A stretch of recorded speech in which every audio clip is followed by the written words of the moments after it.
começar a parte da escrita e produção do livro, que é a seção 2, falando de estilos e classes. Originalmente, quando eu organizei a estrutura do curso, eu tinha deixado isso para depois da escrita. Mas aí eu fiquei pensando que os originais de autor costumam vir muito bagunçados e que me parece relevante que antes de escrever o autor participe também dessa fase de organização do livro.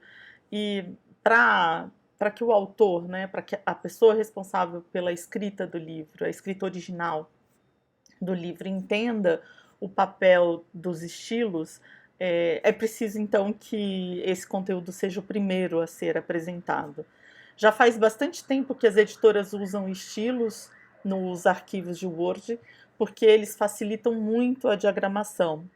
Eu vou mostrar para vocês a relação entre o estilo do Word e lá com o programa de diagramação, que é o programa da Adobe, né, o InDesign.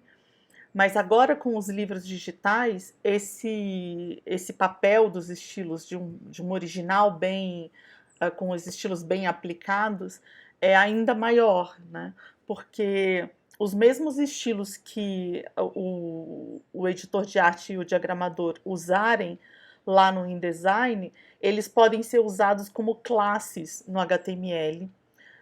E aí, as classes do HTML, elas fazem o mesmo papel dos estilos lá no programa de diagramação. Elas dão uma forma, né? Os estilos basicamente são isso. Você pega um conjunto de formatações, esse texto vai ter a fonte tal, o corpo tal, a cor tal, o espaçamento tal, o valor entre linhas tal, vai ser light, vai ser negrito, vai ser itálico, vai ser isso, vai ser aquilo. E você diz, todo esse conjunto de formatações tem este nome.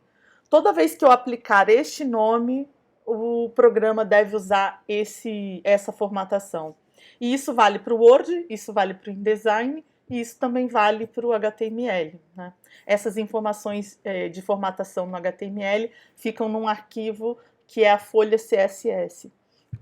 Então, quando a gente aplica os estilos de maneira consistente no nosso arquivo original, todo esse processo de produção fica facilitado, né? Inclusive aplicar estilos para parágrafos e para caracteres. Então, eu vou mostrar para vocês a folha de estilos que eu preparei para o curso.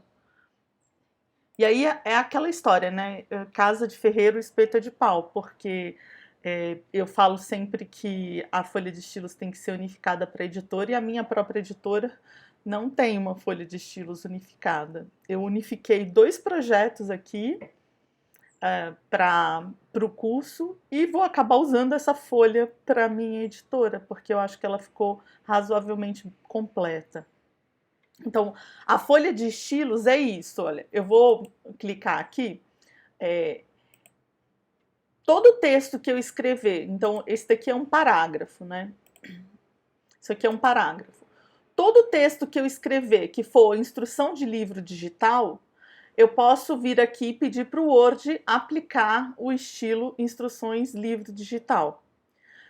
Toda vez que eu escrever um texto que diz respeito ao número da página, eu posso pedir para o Word vir aqui, eu venho aqui nesse seletor, né? Localizo o número página e aplico o estilo. Eu vou mostrar, que é mais fácil mostrar do que falar, né? Esses aqui, esse parágrafo aqui está sem estilo nenhum. Você pode observar aqui por cima, ele não tem estilo aplicado. Então, eu venho aqui e escrevo: a partir deste ponto, usar o texto a seguir para o livro digital. E aí vamos supor que isso daqui é uma instrução para elaboração do livro digital. Então, lá no meu original do Word, eu vou colocar essa instrução. A partir desse ponto, usar o texto a seguir para o livro digital. Então, é só no livro digital que entra aquele texto. O que eu faço aqui no Word? Eu encontro o estilo apropriado. Então, o estilo para esse tipo de instrução é instruções livro digital. Então, o parágrafo não precisa estar totalmente marcado, basta que esteja aqui o cursor em algum ponto do parágrafo, eu encontro o estilo, então o estilo está aqui, instruções e livro digital, clico nele. E aí pronto, o Word aplicou o estilo nesse parágrafo. Então, este parágrafo está reconhecido pelo Word como um parágrafo que tem a formatação desse estilo, que é um estilo de parágrafo.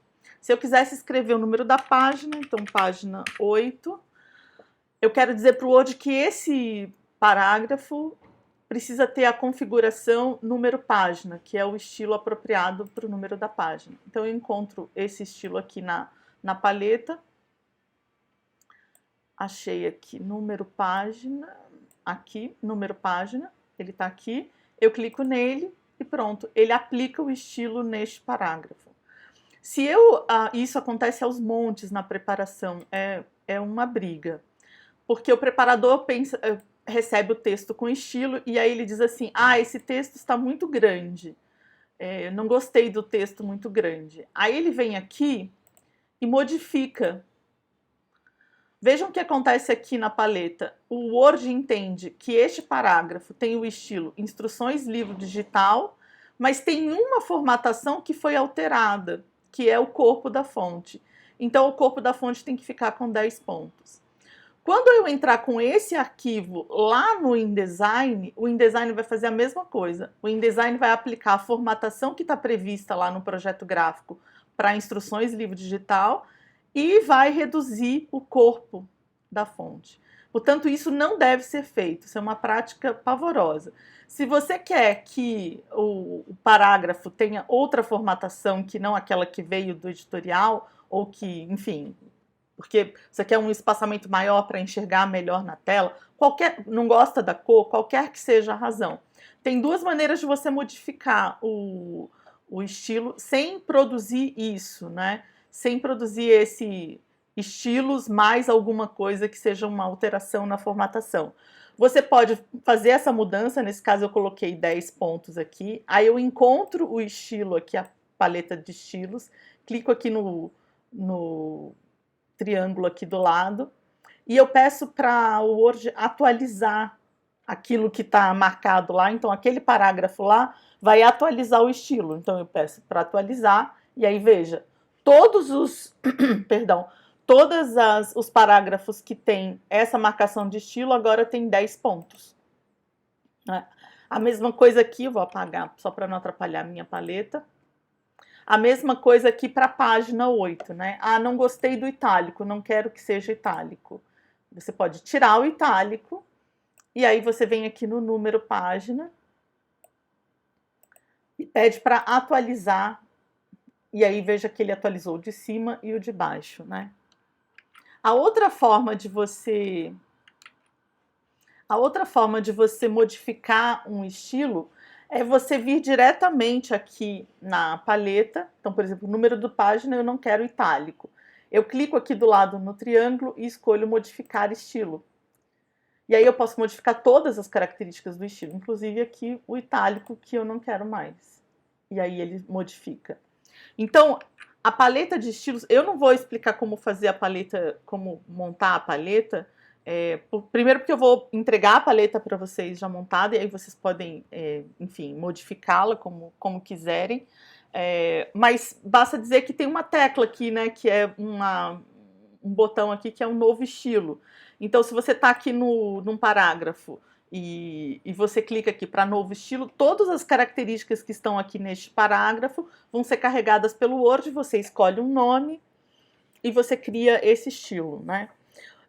Os nomes dos estilos, para que eles sejam usados como classe do HTML, eles não podem começar com algarismos, 1, 2, 3, 0, o que seja, e é bem comum a gente usar algarismos para os estilos, porque ajuda aqui na paleta de estilos a organizar a paleta. Então, eu mesma usava números, retirei agora recentemente, quando eu comecei a usar os estilos como classes, né? Não pode ter espaços entre eles. Então, aqui, por exemplo, eu estou usando o hífen, né? Eu podia estar usando aquele underline também, mas não pode ter espaços no nome do estilo. Não pode ter acento, tá? Então, não pode ter caractere especial, assim, asterisco, aquele I da CIA, cedilha. Então tem que ser assim, letra, pode ter número aqui depois, só não pode começar com número, mas pode ter um número, algarismos numerais aqui depois, mas não pode ter aqui no começo. Esses caracteres especiais, assim, ele deve ser bem simples. É melhor que ele seja bem direto ao ponto, né? Que ele te diga exatamente onde é que está. Eu usei aqui, por exemplo, frontes para tentar ir organizando aqui. Eu usei na paleta aqui MP, por exemplo, para tentar agrupar tudo que é do MP. Tem os estilos do MPU, porque tem esse manual em U, né? Eles estão aqui em cima. Então, eu tentei usar a MPU para ir organizando, a abertura para organizar. Então, em vez de usar o numeral, a gente pode começar a usar alguma indicação do lugar, né? Os de sumário estão razoavelmente organizados, para tentar organizar a paleta sem usar numerais, né? Tudo tem que ter estilo. É incomum, muito incomum, que os designers usem estilos nas páginas iniciais do livro. Porque aquelas informações que estão ali, elas não se repetem. O título só aparece uma vez, né? O nome do autor só aparece uma vez. Então, para o designer que está fazendo um projeto gráfico, parece uma perda de tempo ele atribuir um estilo para um texto que só vai entrar uma vez. A gente atribui estilo para textos que vão entrar muitas vezes, porque daí, se você quer mudar uma característica desse texto, você muda uma vez no estilo e todo o texto que tem aquele estilo muda automaticamente, né? Mas com o livro digital, a gente precisa criar estilos para tudo, porque lá no HTML a gente vai precisar ter classe para tudo. Para que tenha alguma formatação, precisa ter classe, mesmo que só tenha uma única ocorrência esse texto. Então precisa criar os estilos também nas páginas iniciais. Eu tenho visto as pessoas usando a ficha catalográfica como uma imagem. Então pegam o que vem do bibliotecário, transforma num PDF e insere o PDF, né? Como se fosse uma imagem. E isso é ruim, porque daí você tem que fazer uma descrição dessa ficha catalográfica com todos esses dados, que vai dar uma enormidade, assim, né, de texto nessa descrição. Então, é mais conveniente deixar a ficha catalográfica como um texto editável. E aí cria-se essa lista de estilos para a ficha catalográfica também. Inclusive, aqui essa lista de estilos deixa até os traços, né, que são um elemento gráfico significativo das fichas, tá? Depois o sumário, precisa criar estilos para o sumário, e é conveniente que esses estilos de sumário sejam diferentes dos estilos de títulos da hierarquia de pesos do livro. É conveniente que seja um estilo só para o sumário. E, por fim, os estilos que a gente chama de miolo, né? Que esses são mais comuns de serem usados. Eu coloquei aqui os estilos para o manual do professor, pensando que esse nosso material tem a inconveniência de ter o manual do professor em U. Vocês vão ver ao longo do curso como é inconveniente esse uso, tá? Para quando a gente vai fazer o livro digital, né? De como ele dificulta o trabalho da gente na produção. Então aqui tem para o MP, né? Todas as possibilidades aqui de unidade, capítulo, peso 1, peso 2, peso 3. Aí aqui apareceu uma coisa, eu vou tirar aqui o parágrafo para mostrar para vocês, apareceu uma coisa relevante, que são os estilos de caractere. Até agora eu falei dos estilos de parágrafo, né? Deixa eu voltar aqui com o parágrafo. Esse estilo está aplicado no parágrafo inteiro. Esse estilo aqui, ó, de itálico, ele está aplicado só a essa palavra, tá? Ele é um estilo de caractere. Ele não altera o parágrafo inteiro, ele altera só os caracteres que estão marcados. Então, se eu quero aplicá-lo, esse aqui é um estilo de itálico, tá? Vocês estão vendo aqui do lado, itálico. Para aplicar o estilo de itálico, aí sim eu preciso marcar o que eu quero que seja itálico, e aí eu encontro o estilo aqui na paleta. E aí esse estilo está aplicado. Eu não usava estilo de caractere antes do livro digital, porque eu precisava criar itálicos para o InDesign. Às vezes a gente tem que criar esse itálico para cada fonte que está sendo usada no projeto. Então, o projeto tem a fonte Faira, você tem que criar o estilo de caractere itálico da fonte Faira. Senão ele não funcionava bem lá no InDesign, um estilo genérico itálico. Mas aí eu tive que mudar, porque a marcação do estilo de caractere aqui no Word é fundamental para que quando esse arquivo do InDesign for transformado num HTML, para que lá no HTML você tenha essa marcação do itálico e do bold, né? Esse daqui, por exemplo, é o estilo de caractere bold que eu apliquei. O bold é a mesma coisa do itálico, né? Você escolhe uma quantidade aí de caracteres e você aplica o bold. O bold e o itálico são fundamentais para você fazer um livro digital bem feito e com menos trabalho. Porque imagina você ter que obrigar o editor de HTML a encontrar todos os bolds e itálicos olhando para um PDF. É infernal, né? A pessoa vai ter que ler, basicamente ler, mesmo que seja uma leitura rápida, ela vai ter que ler o texto para encontrar. O bold ainda é mais destacado, mas o itálico passa despercebido muitas vezes. Então, nas duas últimas produções, eu passei a usar o bold e o itálico já no original de texto, como estilo de caractere. O que eu ainda não consegui incorporar bem é o estilo de tabela. Eu uso mal, sei usar mal, quase nunca dá certo na conversão da HTML porque o meu uso é muito precário. Eu preciso aprender a usar o estilo de tabela. Então eu só tenho usado caractere e parágrafo por enquanto. Quando eu aprender, eu atualizo o curso, gente. Então, aqui vocês vão perceber que tem estilos que são estilos que vão efetivamente aparecer no livro. Então, isso daqui vai efetivamente aparecer no livro, o número da página. Já as instruções do livro digital e esse daqui, que são instruções arte, por exemplo, que são instruções que a gente dá para o editor de arte. Por exemplo, você tem uma lista de palavras e você quer essa lista de palavras em 3 colunas. Você escreve, texto a seguir entra em 3 colunas. Então, que são indicações de como é que você quer aquele conteúdo, né? São conversas que a gente tem com o diagramador. Essas daqui são as conversas com a arte e a diagramação, e essas daqui são conversas com o livro digital. O livro digital não precisa ser parelho, né? Não precisa ser idêntico ao livro impresso. Então, eu tenho usado esse estilo para marcar coisas que são exclusivas do livro digital. Por exemplo, entra um vídeo, eu quero colocar um texto, um parágrafo antes desse vídeo, informando, né? Olha, o vídeo a seguir trata disso ou aquilo, use assim em sala de aula. Esse texto não vai entrar no impresso. Então, a marcação que eu faço no original de texto é usando esse estilo. Esse estilo não vai entrar no livro final, porque essas orientações vão sair, essas instruções vão sair. É parecido com esses estilos, que são os estilos de figura. Tá? Tem aqui o figura logotipo, aqui tem o figura coluna, figura vinheta. Esses estilos aqui, eles marcam a posição onde vão entrar as figuras. Então, eles estão aqui para depois serem substituídos pelas figuras. Para a gente ter um bom livro digital, é fundamental que lá no InDesign as figuras estejam incorporadas na caixa do texto. O nome disso, se não me engano, é ancorar as figuras.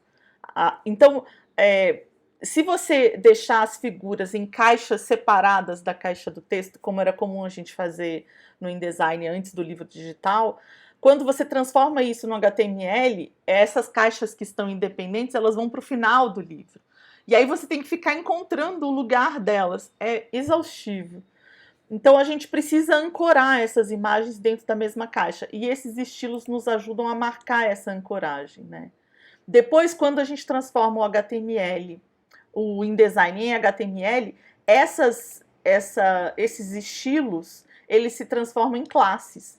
e isso ajuda a gente também a estabelecer as características, né, da imagem. Se a imagem entra no centro, entra alinhada à direita ou à esquerda, se tem um espaçamento anterior, posterior, tudo isso é marcado na classe do HTML, lá no CSS. Então, é conveniente usar estilos de figura, inclusive já marcar. Eu já marco no original de texto. Figura é para quando ela vai ocupar a mancha de ponta a ponta, ou a página inteira, e figura coluna é quando eu sei que essa figura é pequena e entra ao lado de algum texto, né? Figura vinheta, porque o nosso projeto gráfico, eu já mostrei o projeto gráfico, ele tem uns símbolos antes aqui do título, né? Então, já no original de texto, eu já marco a função da figura, né? Lá em cima, no frontispício, tem o figura logotipo, porque vai entrar o logotipo da editora aqui. Então, ele tem um estilo próprio. Isso tudo, gente, vem de muita experimentação. Eu não sou diagramadora, né? Eu sou geógrafa. Mas como sou eu que faço as coisas na Boreal, à medida que as coisas vão dando errado, eu volto arrumando lá no original de texto. E esse é um processo infinito, né?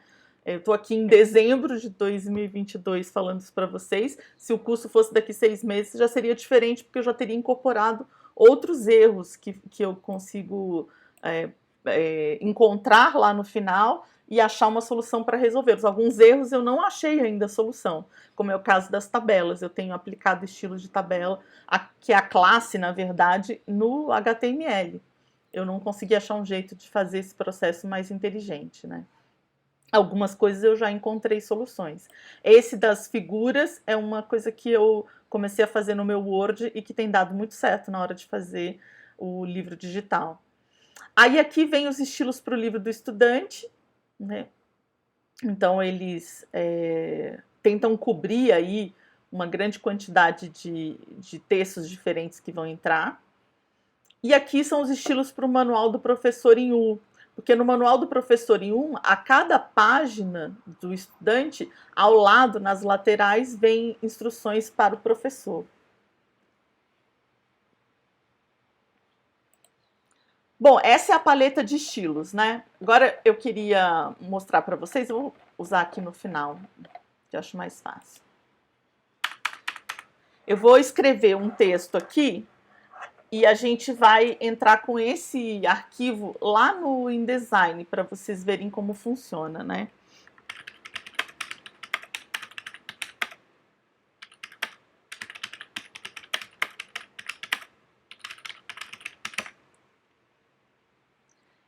Eu vou deixar esse parágrafo sem estilos, tá? Porque aí os demais parágrafos, né, eles estão com estilo aplicado e este parágrafo vai sem o estilo. E aí a gente vai ver como é que o InDesign vai se comportar, tá? Eu não sei se vai ser possível prestar atenção nisso, porque, enfim, a tela fica tudo menor, mas tem uma coisa que a gente só entende depois que usa muito estilo, que independentemente do que eu coloquei aqui, por exemplo, eu vou dar um exemplo que eu acho que está mais óbvio. O título do projeto aqui no Word, ele está em preto, né? Está com a cor preta. Lá no projeto gráfico, ele está colorido, tá? Então, nossa, e ele aqui já está com um problema, hein? Depois de 17 pontos. Deixa eu arrumar aqui, que vejam que erros tem o tempo todo aqui, né? Deixa eu só atualizar para corresponder à seleção. Agora sim. Acho que os outros estão certinhos. Então, ele aqui está em preto, ele está com esse espaçamento aqui enorme, ele está com esse corpo, né, 40 pontos, ele está em negrito, ele tem características aqui do Word. Quando o InDesign abrir esse arquivo do Word, e esse nome aqui de estilo bater com o nome que está lá no InDesign, o InDesign vai desprezar essas características que estão aqui no Word. E ele vai aplicar as características que estão no estilo do InDesign. Então, lá no InDesign, esse título está colorido. E ele vai ignorar o fato de que aqui no Word ele está em preto. Então, a gente pode fazer a formatação que a gente quiser aqui no Word. O espaçamento, a fonte, a cor, o que quiser. Não importa, você pode botar um fundo aqui. O que importa é o que está aqui. Se todas essas características que você colocou estão contempladas dentro do nome título projeto, dentro do nome do estilo, é isso que basta para dar certo lá no InDesign. Porque o InDesign vai olhar para o que está aqui informado. Então, do jeito que estava anteriormente, por exemplo, antes de eu arrumar, estava aqui... Ai, perdão, aqui. Deixa eu só voltar um aqui. Estava aqui, título projeto mais, depois de 17 pontos, ou seja, estava alterando a característica dele de espaçamento, né? Então ele estava com 17 pontos de espaçamento em vez do espaçamento que é próprio do estilo título projeto. Isso daqui o InDesign olha.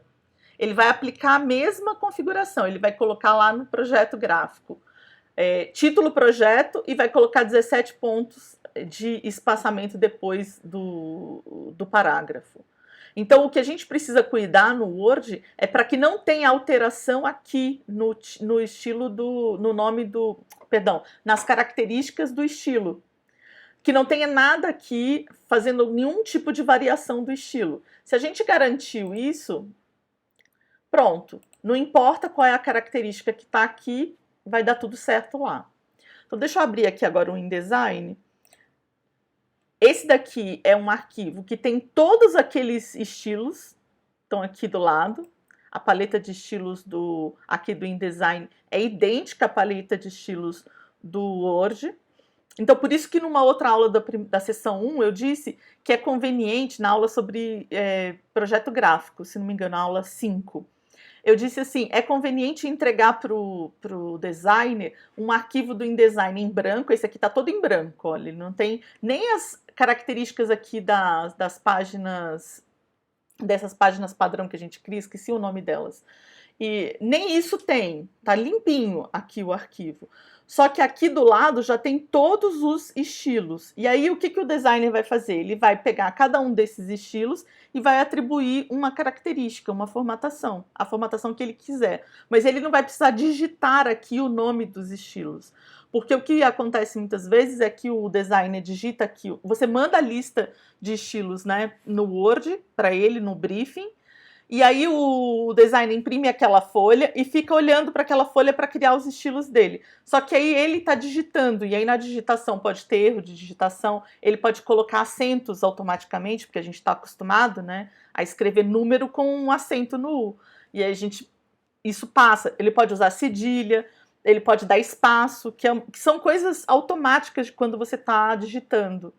Então, para evitar esse tipo de erro, especialmente numa paleta de estilos que é muito extensa, que é o caso de língua portuguesa, costuma ser uma das paletas mais extensas e mais variadas, é conveniente você mandar um arquivo do InDesign assim vazio, né? Com os nomes dos estilos. Nesse caso aqui, cada um desses estilos já tem uma formatação.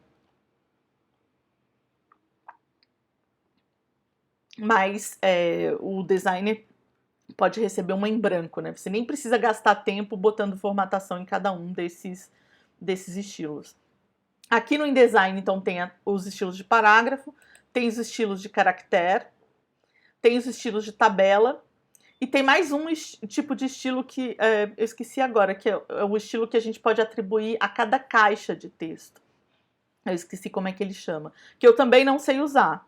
Então eu não faço um bom uso dele, e seria bom, porque ele é um estilo que cria divisões lá no HTML. Então ele bem utilizado já facilitaria bastante a edição do HTML. Mas assim como o de estilos de tabela, eu não sei usá-lo corretamente. Então aqui tem vários estilos de caractere. Vejam que aqui tem aquele problema que eu falei. Tem o bold da Georgia, que é uma fonte, tem o bold da Fira, que é outra fonte, tem o bold, só o bold, que é por isso, porque aqui no InDesign faz diferença. Se eu colocar um único bold para todos, não vai funcionar. Cada uma dessas fontes, por exemplo, a Fira tem o light italic, aí tem o semi-bold, às vezes o bold que está sendo usado é o semi-bold, tem o bold, tem o heavy. Então, você tem uma infinidade de possibilidades dentro da Fira. Já a Georgia é mais simplesinha. Tem o regular, o itálico, o bold e mais uma, eu não me lembro qual. Então, dependendo da fonte, você aqui no InDesign você vai ter que usar um estilo de caractere diferente, né? Mas eu programei todos esses para se transformarem no bold lá no HTML. Isso é uma coisa que a gente vai ver na aula de edição, mas só para me adiantar, aqui no estilo, quando a gente coloca as características do estilo, a gente pode já pensar em algumas coisas para exportar a marcação de HTML. Então, por exemplo, nesse caso eu já coloquei aqui em strong. Strong é a marca do bold no HTML. O EM é a marca do itálico e o span é genérico. Então eu já deixei aqui todos os bolds marcados como strong. Então lá no CSS todos eles vão estar bem marcados, né, se for o caso de utilizar. Bom, vamos lá. Eu tenho todos os estilos aqui e eu vou abrir o arquivo do Word para a gente ver o que o InDesign vai fazer com ele, né? Para a gente abrir aqui, importar.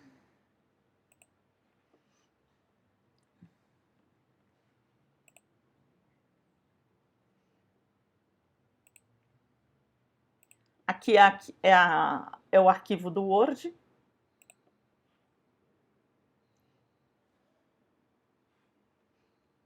Ele está avisando que tem fontes que estão ausentes, né?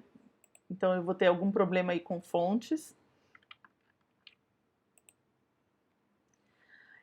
Eu abri aqui então o arquivo do Word e veja que ele já foi atribuindo características a cada uma desses estilos que estavam aqui. E a página ainda continua, né? Então eu tenho que ter mais páginas aqui para conseguir abrir o restante.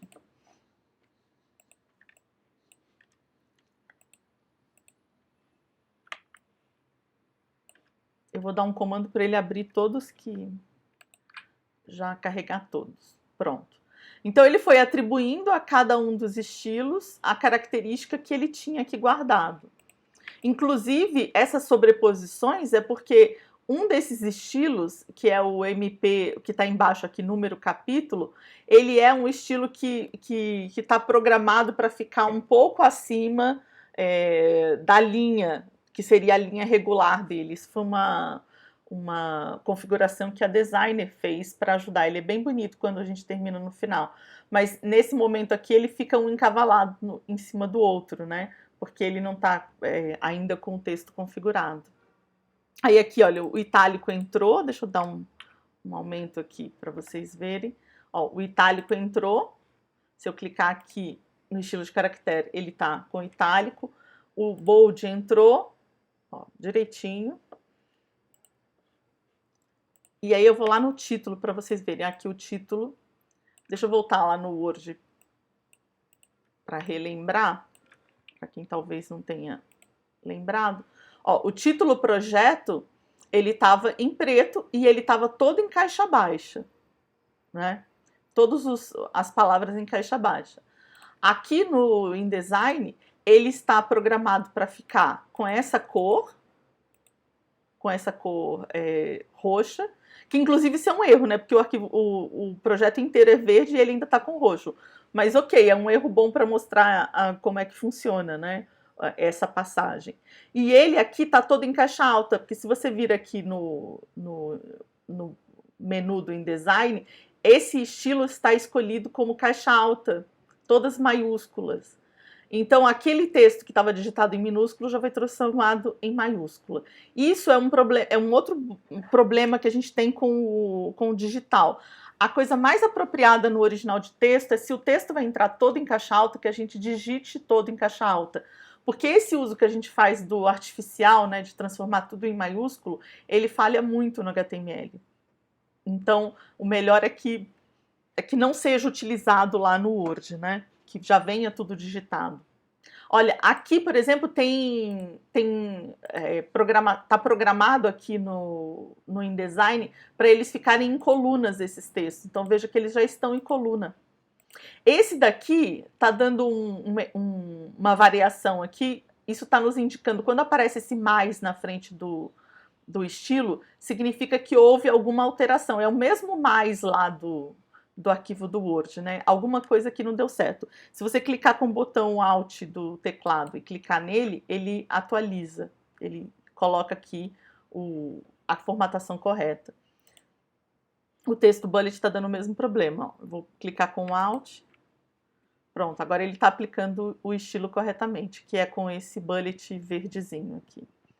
Então, cada uma das formas aqui foi aplicada. A figura coluna está em colunas, né, dividido em 2 colunas. O legenda colunas também, ele já aplicou. Tudo que está aqui no InDesign previsto, né, para esses estilos, ele já fez. Olha, ele estava com um errinho aqui, estava dando mais. Quando eu cliquei com o Alt apertado do teclado, ele já aplicou o fundo. Essa legenda tem esse fundo colorido.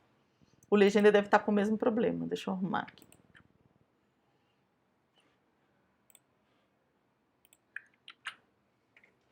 Essa passagem do Word para o InDesign nem sempre é muito, assim, tranquila, tá? Acontecem esses errinhos que eu mostrei para vocês aqui, principalmente quando tem numerado, bullet, quando tem um fundo, quando tem alguma coisa pode acontecer. Mas a maior parte do texto vem preservado. Isso é uma vantagem de você aplicar estilos corretamente no Word. Imagine que você entra com um texto sem nenhuma aplicação de estilo, que foi aquele texto que eu escrevi, né? Sem aplicação de estilo, esse texto aqui. Ele entra, tá vendo? Que ele entra com o texto normal, né? Do Word. Aliás, tá vendo que tá aparecendo aqui essa marca aqui, quer dizer que veio um estilo do Word, mas que não tem um correspondente aqui no arquivo, no projeto gráfico. Muito provavelmente é porque eu não subi esses estilos aqui ainda, né? Então, eu poderia apagar, subir esses estilos aqui no projeto gráfico, arrumar, para depois voltar e abrir o texto do Word. Ou configurar aqui. Mas eu vou olhando agora principalmente para esse texto aqui, que não teve formatação nenhuma. Ele entra aqui como normal. Se eu mandar para o diagramador um texto, um arquivo do Word, com, sei lá, 20 páginas do Word, que não tenha nenhum estilo aplicado, ele vai entrar aqui no Word como normal. Tá? E aí o diagramador vai ter que aplicar os estilos correspondentes ao texto inteiro. Então, em vez de ter só esses pequenos ajustes que precisam ser feitos do que não entra certinho, ele vai ter que aplicar estilo para o material inteiro. Que é inconveniente, porque depois a revisão precisa ficar checando tudo que entrou, se entrou corretamente, se não entrou corretamente. É bastante trabalho, né? Enquanto que se você aplica o estilo corretamente já lá no Word, esse trabalho é muito menor, né? Porque já vem tudo aplicado com os estilos corretos. O que o diagramador precisa fazer são esses pequenos ajustes e aí fazer o trabalho dele, que é de efetivamente distribuir esse conteúdo pelas páginas. Tá? Então, o papel do Word, do estilo do Word aqui no InDesign é abrir o arquivo do Word já com os estilos aplicados, os estilos que estão previstos lá no projeto gráfico, que eles venham já aplicados aqui corretamente para o diagramador, para que o diagramador não tenha que ter esse trabalho de ficar pensando, porque o diagramador teria que abrir o projeto gráfico ou original de texto para ficar batendo uma coisa com a outra para descobrir o que significa cada um desses textos, sendo que nós que fazemos o texto já sabemos o que ele significa, né? Então, para nós é muito mais simples aplicar o estilo. Mas aí o estilo ainda tem um outro trabalho, né? Uma outra função. Porque aqui no HTML, eu vou abrir para vocês o editor que eu uso de HTML. Aqui no HTML, a gente vai fazer uma experiência de pegar esses estilos que estão lá no Word e colocá-los aqui, colocar esses textos aqui numa página HTML. Tudo que eu fizer aqui nessa página vai aparecer... Opa, perdão. Vai aparecer aqui nessa página. Então, por enquanto, ela está em branco, né? Porque tudo isso que está escrito aqui são só instruções para quando a página é lida pelo navegador, né? Até aqui, eu poderia colocar uma referência de estilos aqui, de folhas de estilos, mas ela ainda está em branco. Então, primeiro a gente vai colocar um texto aqui dentro da seção formatação. E depois a gente vai usar a folha de estilos para aplicar um formato para esse texto, né? Então, usando aqui a folha do Word, eu vou fazer, ó, um subtítulo, um texto miolo e um texto bullet, tá? Só pra gente... pode ser um número coluna aqui também, né? Então, deixa eu escrever aqui. A etiqueta que a gente vai usar é P, porque todos esses...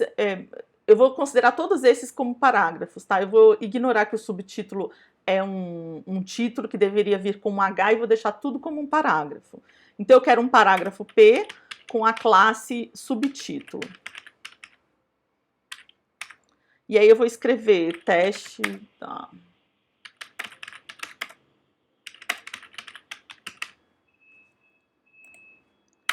Aí eu vou escrever um número com aquela classe número coluna.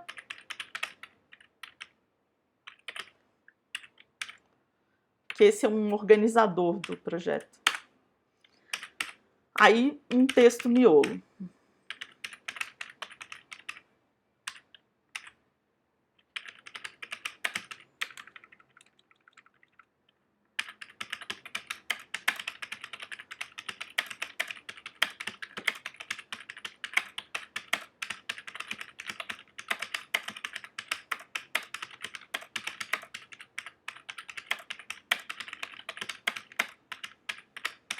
Ele, no editor de HTML, o texto vai até o final, tá? Ele não é quebrado. Se você quiser quebrar, você tem que colocar um código aqui, né, no meio, que é o BR. E essa é um problema da transformação do Word direto no HTML. Eu fiz muitos testes usando o Word direto para HTML. E tudo que está em parágrafos lá no Word, ele insere aqui em parágrafos também. Então, isso acaba sendo uma coisa inconveniente de usar o Word.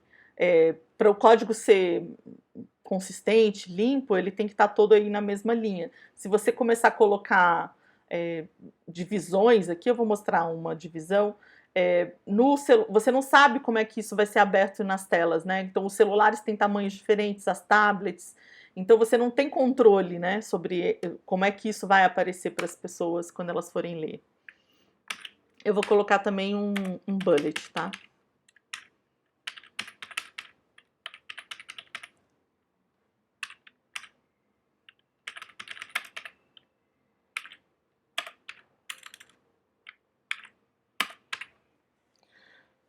Bom, salvei. E aí eu vou abrir lá no HTML. Veja que ele abriu e o texto, todo o texto que eu digitei está aqui. Só que o texto está sem nenhuma formatação, está no que seria o normal, né? O 0 do HTML. Não tem nada aplicado. Isso porque aqui no HTML, essas classes aqui, elas estão relacionadas, né? Elas correspondem a um arquivo que é a folha CSS. Então, cada um desses nomes aqui de classe corresponde a uma formatação no CSS. Eu vou procurar uma aqui para vocês. Ó, deixa eu achar o subtítulo aqui. O subtítulo, que aqui, né, tá dando nome a uma classe, é o mesmo subtítulo lá do estilo do Word. É o mesmo subtítulo lá do estilo do InDesign. Só que aqui na folha CSS, esse subtítulo tem essa formatação, que pode ser diferente da formatação que está lá no InDesign ou no Word. E muitas vezes é mesmo. Por exemplo, eu aumentei o corpo dela, porque por questões de contraste, para quem tem baixa visão, a gente tem que usar um corpo maior. Eu aumentei a entrelinhas, né? 1,5 é o mínimo para ficar confortável para quem tem baixa visão. Eu mudei aqui as margens. Então, o alinhamento de texto. Então, enfim, aqui estão as características da classe subtítulo, que podem ser diferentes do estilo do InDesign e do estilo do Word. O que precisa ser o mesmo é o nome, para facilitar o trabalho. Porque agora eu vou pegar esse HTML e vou dizer assim, esse HTML está ligado a uma folha de estilos, que é essa folha de estilos. Eu faço isso aqui, dando o link desse arquivo. Então, Resources, Styles, aqui, Manual do Professor. Essa configuração de pastas é um padrão do PNLD. A gente tem que ter um index aqui fora com o sumário, a gente tem que ter essas pastas, fontes, imagem, content, que são as páginas, né, do livro, fontes, imagens, estilos, e se tiver vídeo, entra aqui no vídeo. Dentro dessa pasta recursos, pediram que fosse tudo em inglês, então tem que ser tudo em inglês mesmo, é um pedido, é uma instrução dada no edital. Agora que eu coloquei aqui o nome do arquivo da folha CSS, a gente vai abrir de novo lá o arquivo, vocês vão ver que ele vai aplicar a formatação que está prevista. Inclusive, não sei se, aqui eu não sei se dá para voltar, acredito que não. Tava tudo aqui no canto e agora foi tudo alinhado, né? Isso porque aqui no meu arquivo, a seção onde entram esses textos, elas estão numa classe também, que é a classe formatação. Essa é uma classe específica do HTML. Você não vai encontrá-la nem lá no Word, nem lá no InDesign. E essa classe, deixa eu mostrá-la para vocês aqui. Opa, formatação. Ela está dizendo que a tela tem um máximo aqui de largura de 800 pixels, que é para não ficar um arquivo cansativo, né? Senão o texto começaria aqui e terminaria lá no final, assim, né? Para que o texto fique aqui numa configuração mais próxima da página mesmo, ele fica aqui no meio. E aí todas as características estão aplicadas aqui nesse material. Inclusive esse bullet está sem a bolinha, né? Porque provavelmente lá na folha CSS isso não tá bem configurado. O subtítulo está com a cor de subtítulo, o número coluna entrou com esse quadradinho em volta, né? O texto miolo entrou com a fonte correta, com o corpo que foi definido. Aí agora eu vou mostrar para vocês aquela divisão de parágrafo, só para mostrar como é que as variações também interferem aqui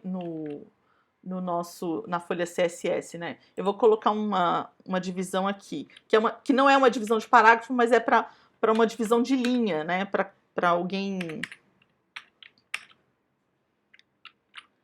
Como se você criasse aqui uma quebra. Se lá no InDesign o diagramador usou uma quebra de linha, essa quebra de linha vai aparecer aqui no InDesign, no HTML. E isso é inconveniente, vou mostrar para vocês aqui. Porque aqui, por exemplo, imagine que eu quero essa quebra aqui, mas se eu abrir isso daqui no meu celular, o celular pode ser que divida essa linha em 3 partes e essa palavra fique solta aqui no meio, quebrando para o lado. Então, o efeito que eu estou esperando que aconteça aqui, não vai... Deixa eu tentar mostrar no celular como é que ficaria. Deixa eu tentar simular aqui, no inspecionar. Vamos ver se eu consigo. Olha o que aconteceu. Veja que lá estava tudo certo, aquela quebra, né? Mas aqui fica uma quebra esquisitíssima. Porque eu não tenho como controlar em que tela que a pessoa vai abrir o meu arquivo. Então, todas essas modificações de estilo, seja no Word ou seja no InDesign, elas são indesejáveis na hora de você gerar o seu arquivo HTML. O melhor é não usar essas quebras forçadas de linha. E isso é um problema, porque nos grandes editoriais os diagramadores estão muito habituados a resolver problemas quebrando linha, fazendo pequenas modificações no estilo, né, para resolver situações. Por exemplo, numa situação, a linha quase que deu, aí ele reduz a medida das entrelinhas. E tudo isso vai sujando aqui no HTML quando você gera o HTML, né? Tudo isso é indesejável. Aqui. Então, deixa eu voltar lá e retirar essas quebras. Essa é uma das coisas que o editor de HTML vai ter que verificar, né? Se tem quebra de parágrafo, fazendo uma busca, né? Usando aqui a busca para encontrar, por exemplo, essas quebras indesejáveis. Eu queria só dar uma olhada nesse texto bullet, porque que ele não está Eu acho que eu sei o porquê, mas vamos ver se... Texto, bullet... Tarará, tarará. Eu acho que ele está bem configurado. O que eu acho que está errado aqui é que ele, em vez de ele ser um P, ele vai ser um LI. Porque ele é uma lista, né? Para o bullet aparecer, ele tem que estar numa lista. Vou tentar ver se eu consigo arrumar. Mas não fiquem preocupados que isso vai chegar lá, quando a gente chegar na hora de gerar o livro digital, eu vou contar para vocês um pouco dessas coisas básicas. Mas eu acho que é isso. Quando eu usei a etiqueta de P, é a etiqueta de parágrafo. Em parágrafo não vai ter bullet. Para que ele tenha bullet, essa classe está configurada para estar junto com essa etiqueta LI, que é uma etiqueta de lista. E isso daqui diz se a lista é ordenada ou desordenada. Essa aqui, no caso, é desordenada. A lista desordenada é com as bolinhas, com os bullets. E a lista ordenada é com os números. Elas estão programadas assim na minha folha CSS. Então, eu acho que agora vai aparecer a bolinha. Vamos ver. Ó, apareceu. Inclusive mudou aqui, né, o espaçamento, porque como é uma lista, ela tem uma características de lista, tá? Então, para essa aula, eu sei que para explicar estilos a gente acaba adiantando coisas que só vão aparecer lá na frente. E aí é difícil escolher em que momento falar de estilos. Falo antes, falo depois. Ah, vou falar depois porque aí as pessoas já sabem alguma coisa sobre a diagramação e sobre a edição de HTML. Só que para diagramar e para aplicar as classes corretas no HTML, a gente já precisa saber dos estilos. Então, é sempre uma dificuldade de saber em que momento falar. Eu escolhi dessa vez falar antes, né? Mas algumas dessas coisas só vão ficar claras para vocês lá para frente, né? Por isso que não tem tarefa para essa aula, tá? Essa aula é mesmo de se experimentar, baixar os arquivos se já não baixou. Esse programa de edição de HTML chama Visual Studio Code. Ele é gratuito, ele é de código aberto. Então, diferentemente do InDesign, todo mundo pode ter esse, né? Existem vários. Esse foi a minha professora de HTML que indicou, eu usava o outro, passei a usar esse e achei muito bom. Ele tem muitos plugins que ajudam a gente a automatizar o trabalho. Então, baixem, se experimentem, né? Eu vou deixar esse arquivo teste curso HTML em branco aí na pasta com um link para vocês poderem baixar se quiserem se experimentar. Aí usem essas etiquetas comuns mesmo, a P, mesmo que não fique tudo muito correto, porque não tem as etiquetas de títulos, mas se experimentem um pouco usando a P e usando classes, usando aqui os estilos diferentes lá do arquivo do Word, para vocês poderem testar como é que eles estão funcionando, se esses estilos estão efetivamente funcionando em cada um deles, ok?